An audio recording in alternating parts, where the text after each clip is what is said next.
भाई स्वार्थ की परिभाषा तो हम तो जानते हैं, पर चलो इसी बहाने सीताराम तो सुन रहा है, हमारा क्या ले लेगा, बहुत करेगा तो 10-20 हजार रुपया ले लेगा, क्या हो यही नहीं ले लेगा, अरे उससे क्या हो जाएगा, क्या हो जाएगा उससे, कौन सा उसने हमारे जीवन को ले लिया, पैसा ही चला गया तो क्या चला गया, अरे धन चला गया तो कुछ नहीं गया, क्योंकि वो धन आ जाने वाला है।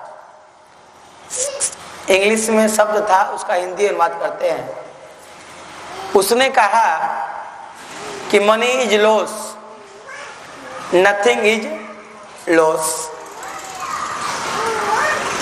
पर health is loss, something is loss. ठीक है, health is loss, something is loss, यानी मनी इज लॉस, यानी मनी अगर खत्म हो गया तो कुछ नहीं खत्म हुआ, nothing is loss. Health is loss, something is loss, अगर हेल्थ चला गया तो कुछ चला गया, पर कैरेक्टर इज लॉस तो ऑलवेज, मतलब सब कुछ खत्म, ऑलवेज लॉस, सब खत्म। अब उसका पूरा इंग्लिश में हम सुने कहीं से, ऐसे मन में आ गया था, मैंने कहा बोल दो, उतना इंग्लिश पढ़े नहीं है, बस हाई स्कूल तक इंग्लिश पढ़े। तो character is loss, everything is loss, यानी सब कुछ खत्म। अब तो जो पढ़े लोग हैं तो जानते हैं, हाई स्कूल में तो हम राम में चले गए, जय जय श्री राम, संतों में चले गए, उन्होंने पढ़ा दिया भागवत, उन्होंने पढ़ा दिया रामायण, उन्होंने पढ़ा दिया विनय पत्रिका, उन्होंने पढ़ा दिया, अब ग्रंथ पढ़ा दिया, अब वही ठीक है हमारे लिए। ऐसा चीज पढ़ा दिया जिसको पढ़ने से अर्थ, धर्म, काम, मोक्ष सब प्राप्त हो जाता है। तो एवरीथिंग इज लॉस, यानी character is loss, everything loss, सब खत्म, सब खत्म, सब।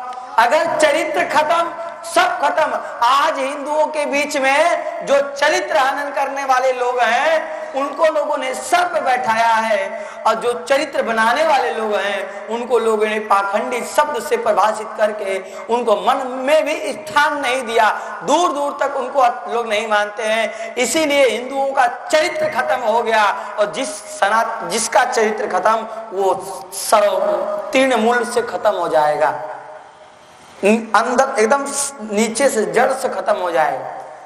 इसीलिए हम चाहते हैं कि सनातन धर्म के जो महापुरुष हैं, जो आपको चरित्र जीने के लिए प्रेरित करते हैं, उनको महान भगवान ही मान के चलिए, उनको पूजिए, उनको मानिए, उन पे इन्वेस्ट कीजिए। आप उन गंदे बंदे हीरो हीरोइनों पे मत इन्वेस्ट कीजिए जो आपके चरित्र को एकदम खत्म कर दे रहे हैं। उन गंदे कैरेक्टर वाले बॉलीवुडियों, चाहे भोजपुरी के कलाकार हो, चाहे फिल्म बना के नौटंकी दिखा रहे हो, आधा नंगा फोटो दिखा रहे हो, हमारी बहन बेटियों और हमारे बेटों को बर्बाद कर रहे हो, या वो क्रिकेटर जो खेलने के लिए कह रहे हैं जुआ खेलो, ऐसे क्रिकेटरों के मुख में भी हिंदू धर्म वालों को काली पोतना चाहिए, इन लोगों का बहिष्कार कर देना चाहिए। यही धर्म है, क्योंकि जुआ अधर्म का केंद्र होता है। चाहे वो क्रिकेट हो, चाहे वॉलीबॉल हो, चाहे कौनो चीज हो, वो जुआ ही होता है। जहां पैसे लगने लगे, जहां के बच्चा बच्चियां भगवान का नाम भूलकर, जहां उसने जुआरियों का नाम याद करने लगे, भगवान का नाम भूलकर, महापुरुषों का, मीराबाई, गोस्वामी तुलसीदास जी का नाम भूलकर, संतों का नाम भूलकर, बॉलीवुडियों का, गंदे लोगों का, जो कि एकदम गंदे हैं, महागंदे हैं, कचड़े हैं, कचड़ों में भी महा कचड़े हैं, ऐसे लोगों को अपना क्या बोलते हैं उसको, आदर्श मानते हैं। इन कचरों को आदर्श मानोगे, तुम्हारा जीवन एकदम नरक बन जाएगा। इसलिए महापुरुषों को जीवन को अपनाओ। अगर मानना है तो बागेश्वर धाम को ही आदर्श मान लो, अभी के जो समय के हैं। मानना है तो अनिरुद्धाचार्य जी को ही आदर्श मान लो, मानना है देवकी नंदन ठाकुर जी को आदर्श मान लो। हमारे इतने महापुरुष हैं, जिसको जो पसंद हो वो उन्हीं महापुरुषों को अपना आदर्श माने, उनको अपना असली हीरो माने, तब तो ये समाज एक नई दिशा की तरफ जाएगा और सनातन शक्ति का, सनातन धर्म का स्थापना उसी दिन हो जाएगा जिस दिन ये धर्म के लोग अपने संतों को सर पे बैठाना प्रारंभ कर देंगे। बोलो वृंदावन बिहारी लाल की। उन्होंने कहा महाराज सेवस्य साधु पुरुषान जही काम तिष्णाम, संतों का सेवा नहीं किया तो काम का नाश नहीं होगा, संतों का सेवा नहीं किया तो आपके जीवन के चरित्र का निर्माण नहीं होगा। और काम तृष्णा को छोड़कर संतों का सेवा कर रो। अन्यंश दोष गुण चिंतन मास मुक्त्वा, जब तुम घर छोड़ देना, जिस दिन सन्यास ले लेना, सन्यास मतलब घर छोड़ देना, जब किसी से काम नहीं रहे, कोई सामाजिकता काम ना करो, तब किसी में दोष मत देखना, सबके दोष को छोड़कर गुण को दोष और गुण दोनों को छोड़कर सेवा कथा रसमहो नितराम पिबत्वम, सेवा करना, कथा सुनना और निरंतर भगवान में लगे रहना, ऐसा उपदेश किया। नियम पूर्वक भगवान की सेवा करते हुए 10वें स्कंद का पाठ करते हुए पंडित जी ने भगवान के धाम की प्राप्ति की। बोलो वृंदावन बिहारी लाल की। मैं इसलिए देखो चरित्र निर्माण विशेष बोल रहा हूं, क्यों? क्योंकि हम चाहते हैं वो गंदे बंदे लोगों से हटाकर, जब पता चलेगा कि वो गंदे हैं तभी ना हटोगे जी, पता ही नहीं। और हाँ, जितने भी बॉलीवुडियों का नाम तो हम ले ही हैं, जितने भी क्रिकेटर हैं जो बच्चों को प्रेरित करते हैं कि जुप्पी पे खेलो, जुप्पी पे लुड्डू खेलो, पैसा कमाओ, ये गलत है। एक भैया इनके फेरा मत पड़ो, जुआरियों का घर बर्बाद ही होता है, कभी आबाद नहीं होता है। जुआ खेला एक दिन के लिए, जुआ में लगे कौन? धर्मराज युधिष्ठिर। कितना दुख भोगा उन्होंने, 12 साल वनवास और 1 साल अज्ञातवास, उससे पहले भी 1 साल भोग चुके थे, जब उनको लाक्षागृह में जलाने के लिए लाक्षागृह बनाया गया, उसमें जलाने के लिए व्यवस्था की गई। वो तो बहुत कृपा थी उन पे, जो कि भगवान ने विदुर जी को प्रेरणा देकर भूमि के अंदर ही गुफा खोद दिया था उनको बाहर निकलने के लिए, तब बच गए, और नहीं तो वो मारे ही गए होते। एक बार धर्मराज युधिष्ठिर ने जुआ खेला और क्या हो गया? महाभारत हो गया। समझ? मेन चीज जुआ ही है। मैं महाभारत का मेन केंद्र जुआ ही मानता हूँ। जुआ के कारण महाभारत हो गया। इसका मतलब जो जुआरी खिलाने वाले हैं, अरे भैया क्या कहें, कलयुग है, लोग नहीं मानोगे, नरक में जाओ, हमारा क्या, मत मानो। बोले वृंदावन बिहारी लाल की। हमारा क्या बिगाड़ लोगे, नरक में जाओगे खुद। हम तो आपको आगाह करने के लिए आए हैं, कोई आपको समझाएगा नहीं जितना हम समझा रहे हैं, आपको स्पष्ट रूप से कह रहे हैं। इसीलिए यहाँ पे धुंधुकारी जो है, उसकी मैया बची, उसको मार मार के धन की कामना करे, धन चाहे धन। अब मैया धन कहाँ से दे, धन कहाँ से देगी? अब हमारे मैया ने ये बच्चों को ये बैठा, तुम्हारे बालक है, घर छोड़ क्या? बोला वृंदावन बिहारी लाल की। हाँ, गोदी में लेके बैठे रहो दम दबा के, अंदर है। बच्चे हैं भाई, अगर उन पे नहीं कंट्रोल करोगे तो आप ही को परेशानी होगी। हमको तो क्या कथा सुनाएंगे, पर हल्ला होगा तो नहीं सुनाएंगे। हाँ, तुम्हारा ही घाटा होगा, क्योंकि हम भी ठाकुर जी के पक्ष वाले, पैसा लेके नहीं आए हैं कि मजबूरी है। हाँ, अपना लगा के ही आए हैं, कोई मजबूरी नहीं है। यहाँ पे महाराज सुन लो ध्यान से, मैया तो कुआं में कूद के मर गई। इसने 5 वेश्याओं को घर में लाया और वेश्याओं को ढेर सारा धन हरण करके दिया। सोचा वेश्याओं ने अगर ये पकड़ा गया, राजा ने पकड़ लिया तो हम लोग भी मारे जाएंगे, धन भी जाएगा, इसलिए इसको ही मार दो।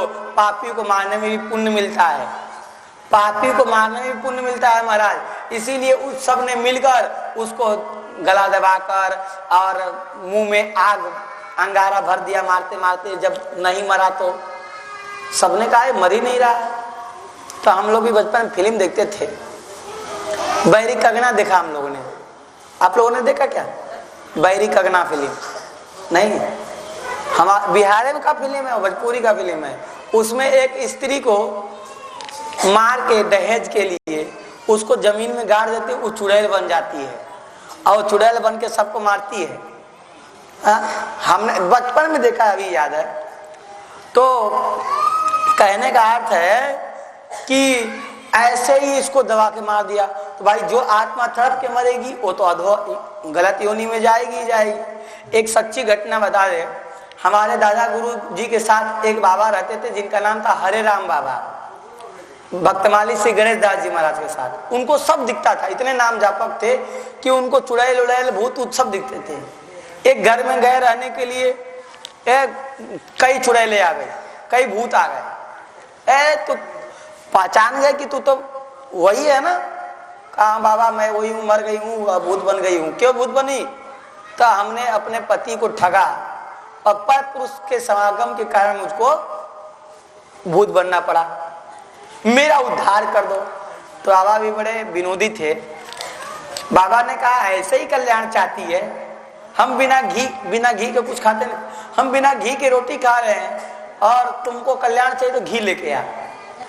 तो उस गांव के जो मुखिया थे, भैया सुनो ध्यान से, ये सब कथा ना सुनने को मिलेगा, कथा भागवतों में नहीं है, अलग से हम अपने गुरुदेव के द्वारा जो कथा सुनाई गई है उसको सुना रहे हैं। वो गई सरपंच के बहू पे चढ़ गई, खेलने लगी, कहा घी ले जाओ, महात्मा को नहीं मार डालूंगी। सब लोग गांव वाले आए, घी लेके गए। बाबा जितना घी चाहिए बोल दीजिएगा, हम लोग परेशान हो जाएंगे। नहीं कहा हाँ अगर नहीं तुम लोग घी नहीं लाए ना तो भूत चाट छोड़ देंगे। हाँ तो खूब जम के वहां खाए और श्री बाहर उन्होंने कहा कैसे तेरा कल्याण होगा? तो शिव पुराण कहा कि बचवा दीजिए हमारे नाम से, तो हम लोग शिव लोग चले जाएंगे। हमारे दादा गुरु जी ने शिव पुराण वाचन किया तो उन सबको शिव पुराण सुनने के कारण से वो भगवान के धाम चली गई।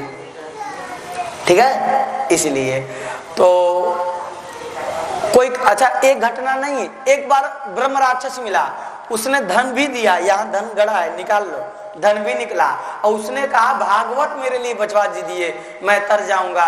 वहां भागवत की कथा हुई और वो बेचारा तर गया, और जाते जाते कह के गया कि मैं तर गया हूं। मतलब ऐसे प्रेतों से अपने भी ठाकुर जी का पाला पड़ा हुआ है प्रत्यक्षम। बाद में पता चला कि वो प्रेत था, ऐसे पता चला कि कोई है ही है, आप संग है। बाद में पता चला कि अरे वो तो प्रेत था, ससुर जी बात करके चला गया, पर अच्छा प्रेत था। गलत लोग तो हम लोगों के आसपास आ ही नहीं सकते थे। कुछ अच्छे भी होते हैं जो थोड़े गलती के कारण गलत योनि में चले जाते हैं। बोलो वृंदावन बिहारी लाल की। इसके बाद में धुंधुकारी जो है प्रेत के रूप में भटकने लगा। इनके भाई को पता चल गया कि वो मर गए हैं, तो गया इत्यादि में श्राद्ध करके और वो अपने घर में आके बैठे और संध्या करने के बाद लेटे हुए थे। देखा कि एक जो है भेड़ आया, वो भेड़ जो है कभी भैंस बन जाए, कभी भैंसा बन जाए, कभी अग्नि बन जाए, कभी इंद्र बन जाए, फिर मनुष्य धारण कर लिया। गोकर्ण जी ने पूछा कौन हो? कि वह प्रेत पिशाच हो राक्षसो शीति संसन। तुम क्या हो? राक्षस हो, प्रेत हो, पिशाच हो, संस हो, क्या हो? कहा महाराज, इशारा से उसने कहा मैं बोल तो नहीं सकता, तो मैं बताऊं कैसे कि अब मैं क्या हूं? मतलब भूत अपने रूप में भी दर्शन दे सकते हैं, पर उसने दिया नहीं, तभी तो पूछना पड़ा, नहीं तो पहचानते नहीं थे क्या हो, उनका ही भाई है तो पहचानते ही है। हाथ में जल लिया है, ततो अंजलौ जलम कृत्वा गोकर्ण समुदयरयत्। हाथ में जल लेकर महाराज उसके ऊपर छिड़क दिया है और थोड़ा सा पाप उसका खत्म हुआ है। इसमें लिखा है कि जब उसका थोड़ा पाप खत्म हुआ तो उसको बोलने की शक्ति आई। उसने कहा कि प्रभु, यानी कि जो बहुत भयंकर पापी होते हैं ना, उनका गला भी खत्म कर दिया जाता है, तो बोल नहीं पाते हैं। जो भयंकर पापी होते हैं, भयंकर पापी, उनका अपना रूप भी छीन लिया जाता है। वो किसी को दिखेंगे तो पहचान में नहीं आएंगे कि कौन है। समझा ना? मतलब सामान्य प्रेत का रूप अपना ही होता है, शरीर का ही। सामान्य प्रेत के पास बोलने की भी शक्ति होती है। जब भयंकर पापी प्रेत होते हैं, उनके पास न रूप होता है न वाणी होती है। इसीलिए कुछ पाप खत्म हुआ, उसने बोला अहम भ्राता तुदीयोस्मि धुंधुकारी नामत। मैं आपका भाई धुंधुकारी हूँ और स्वकीये नैव दोषेण ब्रह्मत्वं नाशितं मया। अपने दोष के कारण ब्रह्मत्व का नाश किया मैंने, इसीलिए मैं प्रयुत योनि में प्रेत योनि में चलाया।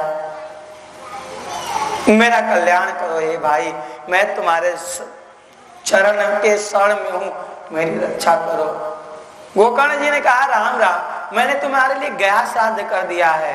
तदर्थम तू गया पिंडो मया दत्तो विधानतः तत्कथम नैव मुक्तोसी ममाश्चर्मिदं महत्। अगर मैंने तुम्हारे लिए गया श्राद्ध किया है फिर भी तुम मुक्त नहीं हो रहे हो, ये तो बड़ी आश्चर्य की बात है। उसने कह दिया कि एक बार नहीं 100 बार भी अगर गया श्राद्ध कराओगे तो भी मैं मुक्त नहीं होऊंगा।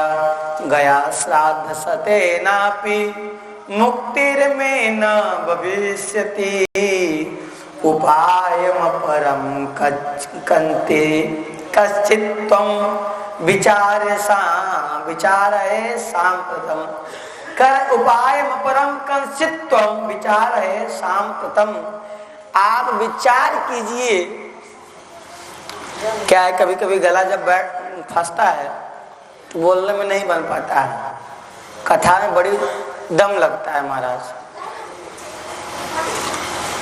कथा में सोच लो कि हम क्या खा लौंग खा के कथा करते हैं, बड़ी मेहनत लगता है एक कथा करने में बहुत, और वो भी बिना संगीत का। सोचिए कि कितना अकेले का कितना मेहनत है। इसीलिए कथा जहाँ हो वहाँ सहयोग करना चाहिए सबको मिलजुल कर। सबका जितने श्रोता हैं वही नहीं, जितने दूर दूर से सुन रहे हैं उनको भी सहयोग करना चाहिए। गुरुजी हमारे तरफ से सहयोग है, आप अपने पैसे लगा कर कथा कर रहे हैं, हमारे तरफ से सहयोग ले लीजिए। गुरुजी हमारे तरफ से सहयोग ले लीजिए। इससे क्या होगा कि इससे कथा करने में